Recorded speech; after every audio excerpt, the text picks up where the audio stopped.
coming off the screen. Past Curry. Morning. Oh, my goodness, what a finish.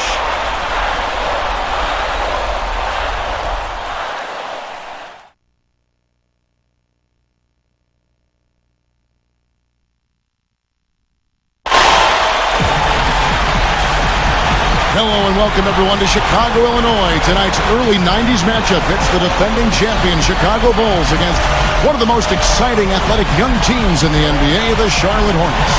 And Kevin, even though Chicago is the more seasoned team, it's a stretch to say the better team. I think this is one of those matchups that can give them trouble. And it all starts with that fearsome front court for Charlotte. Larry Johnson, Grandmama, the #1 overall pick in 91. Alonzo Mourning, the #2 pick in 92. Strong, explosive, and fiery competitors.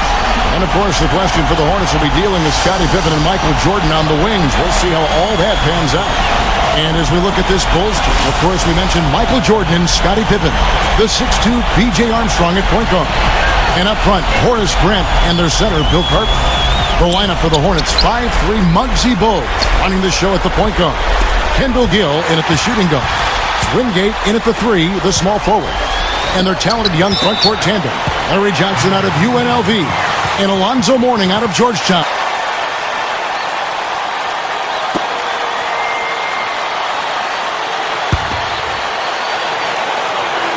Here's Grant, 3 from the inbound.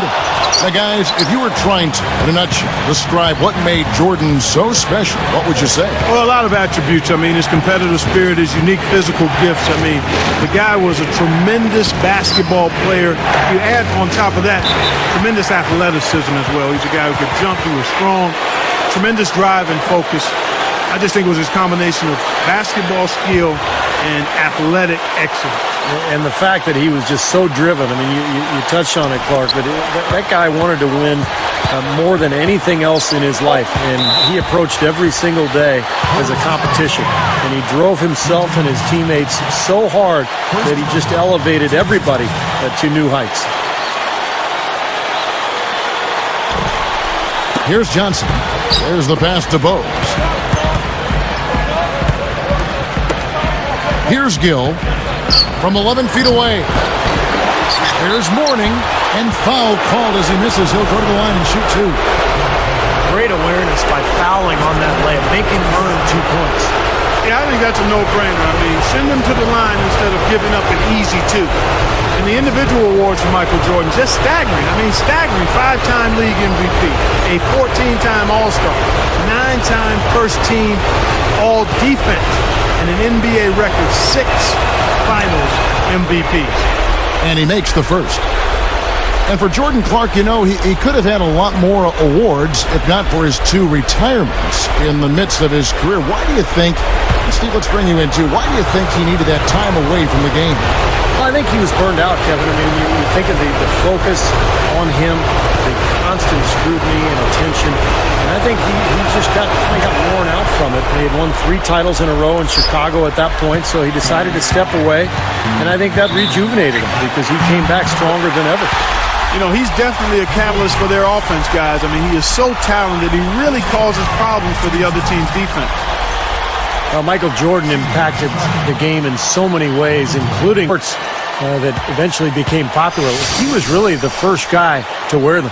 Yeah, you know what? And he said it wasn't so much about fashion for him, but rather function, because it gave him a chance to hold the hem when he rested. I had not heard that, but I guess it makes sense. It also helped hide the UNC shorts he always wear under his Bulls uniform. So I see where he had a couple of reasons for those long shorts. Wingate. And that's collected by Grant. Boy, surprised to see that one stay out. Me too, Steve. I mean, those are ones that usually go down for sure. The defense just swung wide open for him there. Easy shot. Yeah, for sure. I mean, they didn't put up any resistance at all. Passes it to Wingate. He's picked up by Pippen. Wingate passes to Mourning. Rises up and throws it down. He always gets the ball in the right spot down there, Kevin, because he excels at doing his work early and establishing that position inside. Now here's Bogues. Following the miss by Michael Jordan. Takes it up. The rebound by Armstrong. B.J. Armstrong went to work in the Bulls front office upon retirement. But he's since gone into the agent business. In fact, he represents Derrick Rose. And, you know, for B.J. Armstrong, it's about trying to help younger players, whether it's on the court or off the court. I think that's one of his great qualities. And it's all knotted up. Now, that's a special order right there. Not everybody can cap off a dunk like that. Yeah, very difficult maneuver, but a tremendous one if you can pull it off. Now Bogues. Over Jordan. Cartwright using his tremendous length to grab the board. And that Jordan defense earned him a rare distinction. He's one of only 2 players to be named MVP and Defensive Player of the Year in the same season. That came after the 87-88 season. The Hornets were a very tough opponent for the Bulls in the 92-93 season. The Bulls won the season series, but it was close. It was 3-2.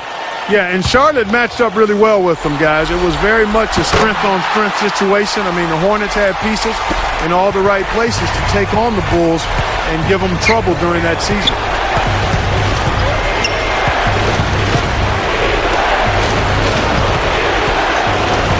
Curry against Purdue. Curry kicks to Johnson. Just 5 to shoot.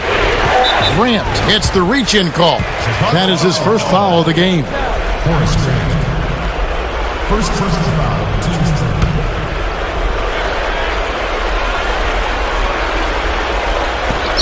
Here's Johnson. Grant on him. Johnson dishes to Bogues. Purdue against Curry. Back to Bogues. 6 on the shot clock. Hits the 15-footer. Well, Dale Curry was a fantastic shooter. He also played baseball in his senior year at Fort Defiance High School in Virginia. He won a state title in both sports, basketball and baseball. And, you know, Curry played both baseball and basketball in college as well at Virginia Tech. In fact, he was even drafted in baseball, but eventually decided to stick around with basketball. I think it was a great decision. He became a terrific shooter, one of the great shooters that I've ever seen. And, of course, went on to have a son, Steph, who's now playing with the Golden State Warriors. Chicago making some changes. Williams, he's checked in for Purdue. McRae has come in for Scottie Pippen. And it's Paxson in for B.J. Armstrong. Then for the Hornets, Green comes in for Mourning. And it's Gaddison in for Johnson. Unable to get the ball in bounds, they get called for the 5-second violation. Here's Gaddison. Kicks it to Bogues. He passes it to Gaddison. Moving it around nicely. Bogues against Paxson. 4 seconds left, and that one's good. Well, I know what it was like to play with Jordan, but Clark, what were your impressions of playing against him? Well, I didn't have to go head-to-head with him too much, but I didn't hear him talk a whole lot. I knew he was extremely competitive and a big-time point producer, that's for sure. I didn't get the wrath of his trash talking because by the time he was starting to do that on a regular basis, I was sitting courtside with the microphone. They are setting the tone here early with their work on the boards. Only a moderate advantage here, a slight one, but as the game wears on, it's one they'll definitely look to build on. And stolen by Williams. And it's going to be 2 free throws. Drew contact on the shot. And he draws the foul. Almost got the shot to go as well. Well, I tell you what, I love that body control to still be able to get that shot off.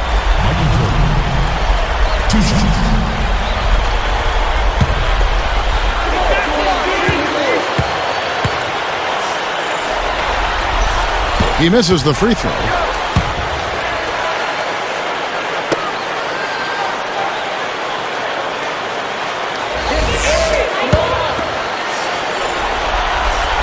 And he sinks the second. Here's Bogues. Guarded by Paxson. Bogues backs down. Paxson is whistled for reaching in. That is his first foul of the game.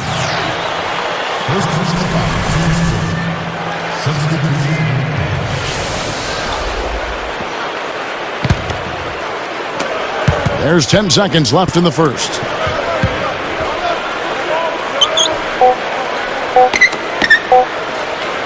It'll count. No good trying to beat the buzzer. Plenty of offense in this closely contested first quarter of play. Bulls lead by 2. Well, the thing they tried to establish right away was the presence down low. You look at the points in the paint. I think that's been the difference. Yeah, and I like the fact, Steve, that they're not settling for the outside shots. I mean, go in there and get what you want. Keep attacking the rim. And we'll get back to the action right after this.